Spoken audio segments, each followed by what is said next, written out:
반갑습니다. 이보다 조금 더 할 뿐입니다. 모멘트에 대해 알아보도록 하겠습니다.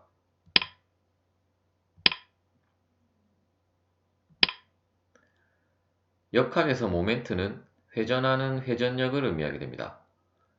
회전력에는 토크도 있는데 막대기 형상의 물체를 돌리는 힘은 모멘트라고 하고 축과 같은 원통의 물체를 비틀어서 돌아가게 하는 힘은 토크라고 합니다. 그림에 보시는 바와 같이 이러한 토크 렌치로 어떤 나사나 너트를 조은다고 했을 때 이때 이제 힘의 방향은 이쪽으로 힘을 가하게 되고 이때 회전 중심은 O점이라고 했을 때 이때 모멘트라는 것은 이러한 힘 곱하기 이 거리 D로 정의되어지는 그 힘이라고 할 수 있겠습니다. 따라서 이 모멘트는 우리가 알고 있는 힘과 달리 이 거리 D에 의해서 그러니까 D가 거리가 작아질수록 더 큰 힘을 줘야 이 토크렌치가 돌아간다는 것을 의미하게 되고 또한 이 두 번째 그림은 이제 이러한 F가 이 점 O로부터 이러한 라인 선상의 직각이 아니라 어떤 각도 시타만큼 이렇게 각도가 주어져 있다면 이때는 이 첫 번째 그림보다 더 그 회전력 즉 모멘트는 작아지게 됩니다. 또한 아예 각도가 없이 이러한 방향으로 평행하게 힘을 가하게 된다면 이때는 모멘트는 발생하지 않았다고 할 수 있겠습니다.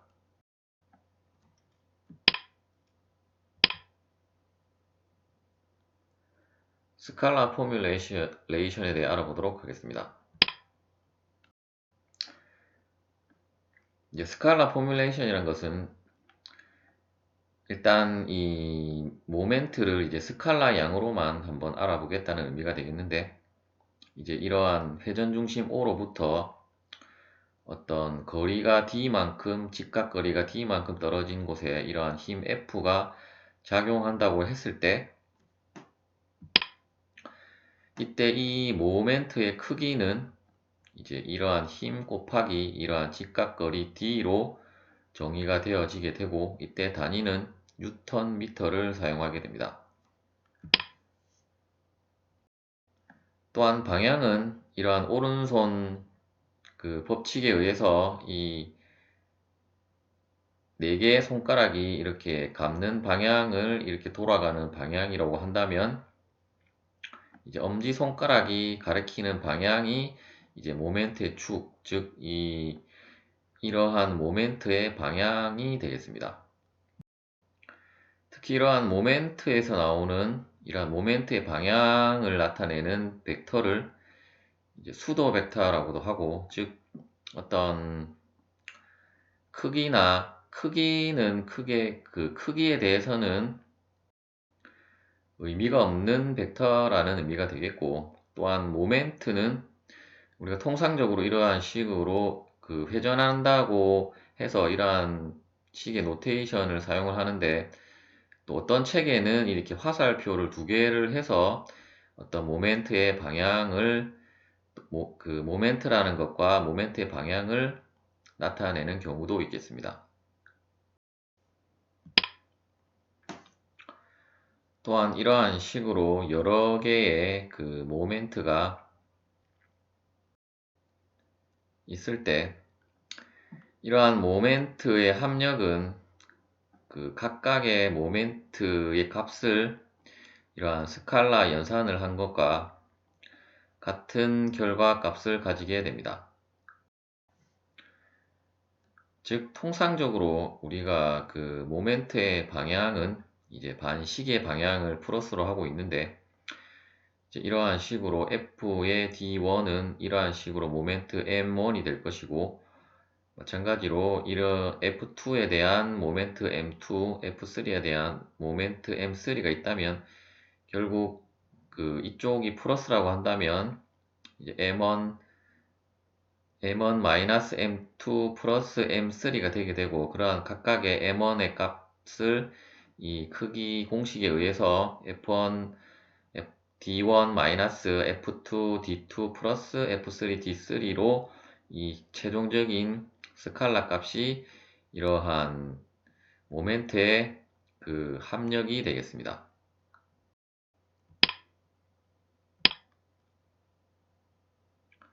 벡터 포뮬레이션에 대해 알아보도록 하겠습니다. 모멘트도 또한 결국은 벡터이기 때문에 이러한 식의 방향과 크기를 가지게 되고, 따라서 우리가 벡터 곱에서 살펴보았듯이 이제 모멘트도 이러한 벡터 곱으로 표현을 할 수 있게 됩니다. 또한 이 벡터 곱의 스칼라량은, 즉 벡터 곱의 크기는 다음과 같이 이러한 만약에 R만큼 떨어진 그 점 A에서 이러한 힘 F가 작용을 하고 있다고 하면, 이때 항상 모멘트의 최대 크기는 이 점 O로부터 힘 F와 직각거리 D가 되기 때문에, 이때 결국 이 D라는 것은 R sin θ가 되게 되고, 따라서 결국 최종적으로는 FR sin θ가 되게 되어서 결국 이 값을 D라고 한다면 FD로 정의가 되게 되겠습니다.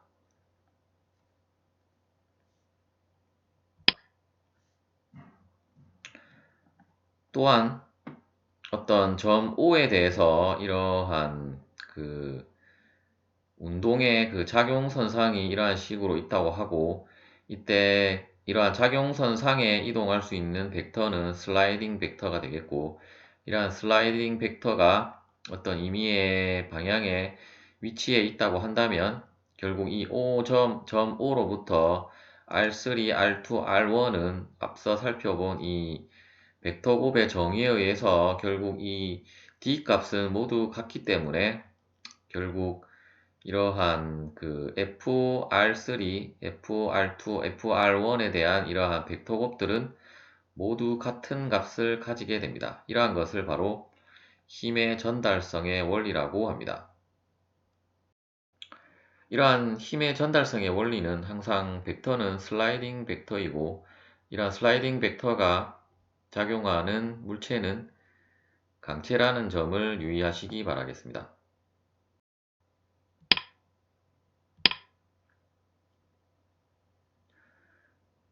카테시안 벡터 포뮬레이션에 대해 알아보도록 하겠습니다. 이제 3차원 공간상의 이러한 그 모멘트를 우리가 고려해 보고자 한다면, 어떤 이러한 3차원 공간상의 힘 F가 작용을 하고, 이때 이 힘 F가 이러한 직교좌표계의 점 O에서 거리 R만큼 떨어진 곳에서 작용을 한다고 하면, 우리가 어떤 카테시안 벡터 폼에 의해서 결국 이러한 3차원 공간상의 각각의 이러한 식으로 힘도 이러한 fx, fy, fz로 분력을 구할 수 있을 것이고, 마찬가지로 이 R의 그 위치 벡터에 대한 그 컴포넌트들도 이러한 식으로 rx, ry, rz로 우리가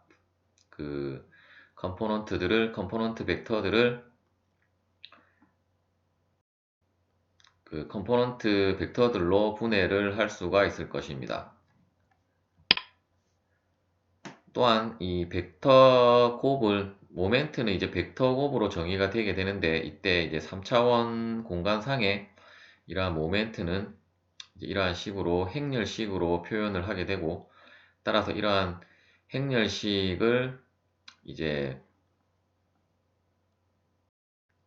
풀어서 최종적인 그 결과를 이러한 식으로 우리가 이 카테시안 벡터 형식으로 그 모멘트도 표현을 할 수 있게 됩니다. 그런데 이제 이때 이제 모멘트는 이제 회전력이라는 것이기 때문에 이제 이러한 물리적 의미들을 여러분들이 한 번은 고찰을 해봐야 하는데, 이제 I라는 것은 이제 이러한 X축 방향의 어떤 단위 벡터가 되게 되고, 이때 모멘트에서는 이제 i라는 것은 우리가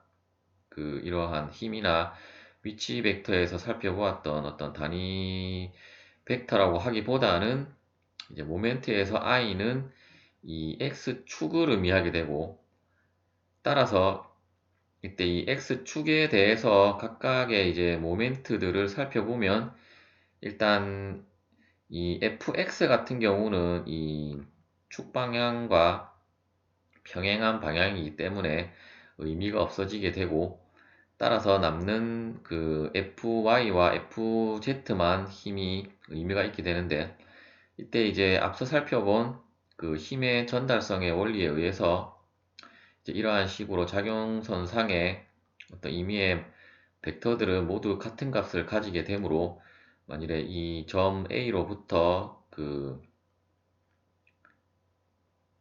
fy까지 한 것은 결국 이 rz와 fy를 곱한 모멘트와 같게 됩니다. 따라서 그 값이 바로 이제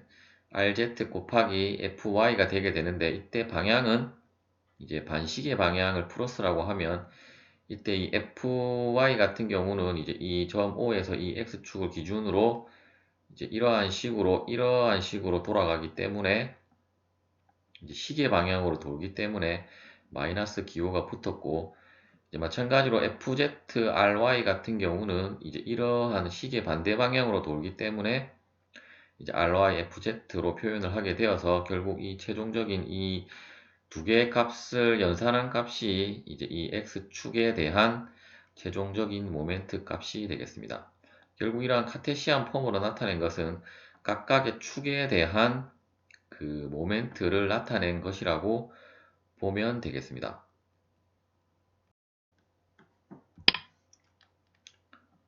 또한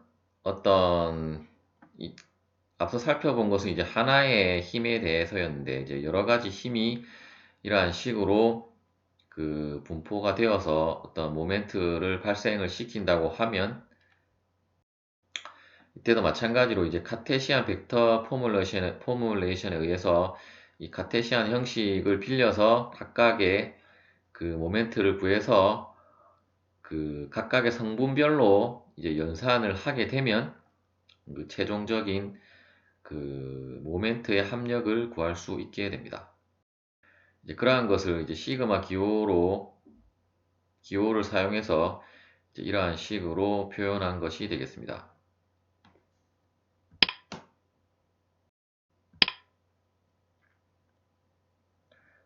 바리그논의 정리에 대해 알아보도록 하겠습니다.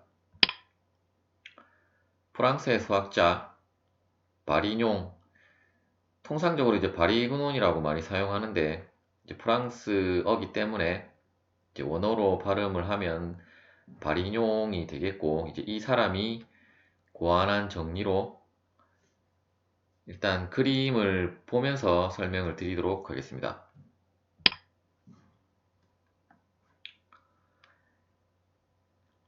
앞서 살펴본 대로 항상 어떤 회전 중심점이 있어야 하고, 이러한 회전 중심점 O로부터 거리 R만큼 떨어진 B점에서 어떤 R이라는 힘이 작용을 한다면, 이때 이 힘에 대한 어떤 모멘트가 우리가 계산을 할 수 있을 것입니다. 그런데 이제 이 바리뇽의 정리라는 것은 무엇이냐면, 이제 이 힘, R 벡터에 대한 분력을 이러한 P 벡터와 Q 벡터라고 했을 때, 이러한 P 벡터와 Q 벡터도 이 점 O에 대한 직각거리 D와 직각거리 Q에 대한 Q가 있어서 그러한 모멘트를 우리가 계산을 할 수 있을 것입니다. 즉, 바리뇽의 정리라는 것은 결국 이 전체 MO라는 것은 다음과 같이 R 크로스 라지 R이라고 하는 것은 결국 이 두 개의 분력의 모멘트를 합한 것과 같다는 것을 의미하게 되고, 이때 이제 벡터곱, 즉 크로스곱 같은 경우는, 크로스 프로덕트 같은 경우는 이제 분배 법칙이 성립을 하기 때문에 결국 최종적으로 이러한 식으로 표현을 할 수 있게 되고, 이제 그 모멘트의 그 스칼라 공식에 의해서 다음과 같이 이제 여러분들이 계산을 할 수 있게 될 것입니다. 즉 이제 바리그논의 정리라는 것은 어떤 한 점 O로부터 거리 R만큼 떨어진 위치에서 작용하는 힘의 모멘트는 그 힘의 분력들이 같은 점 O에서 작용하는 모멘트를 모두 합한 것과 같다는 정리가 바로 바리그논의 정리가 되겠습니다. 즉 이러한 바리뇽의 정리는 어떤 우리가 이제 좌표계를 도입을 해서 이제 이러한 식으로 점 O로부터 이제 R만큼 떨어진 부분에 어떤 힘 벡터 F가 작용을 해서 그때에 그 작용하는 그 모멘트를 구하기 위해서 이 D를 구해야 하는데, 이제 이 D라는 것이 그 어떤 경우는 그 구하기가 조금 어려운 경우도 있을 수 있을 것입니다. 그때 이제 이러한 식으로 분력에 대한 그 모멘트는 어떤 직교 좌표계가 있으면 그러한 직교 좌표계에 대한 분력을 구해서 그때는 이제 직교 좌표계의 그러한 이러한 x, y 값들을 우리가 쉽게 산출을 할 수 있기 때문에 결국 최종적으로 이러한 그 점 O점에 대한 힘 F의 모멘트라는 것은 결국 이러한 식으로 표현이 되게 되고, 따라서 이 값은 최종적으로 fx 곱하기 이 직각거리 y가 되게 되고, 이제 항상 그 방향은 시계 반대 방향을 플러스라고 하면 이제 이쪽 반대로 도는 것은 마이너스라고 해서 fyx로 표현을 해서 이러한 식으로 분력으로 손쉽게 이 그 힘 F가 이 점 O에 대한 모멘트를 구할 수 있게 됩니다. 이러한 이 발인용의 정리는 앞으로 역학에서 많이 응용이 되기 때문에 그 개념을 꼼꼼하게 알아두시기 바랍니다. 가장 좋은 방법은 이제 관련 문제들을 많이 풀어보는 것이 이러한 개념을 숙지하는데 많은 도움이 될 것입니다. 시청해 주셔서 감사합니다.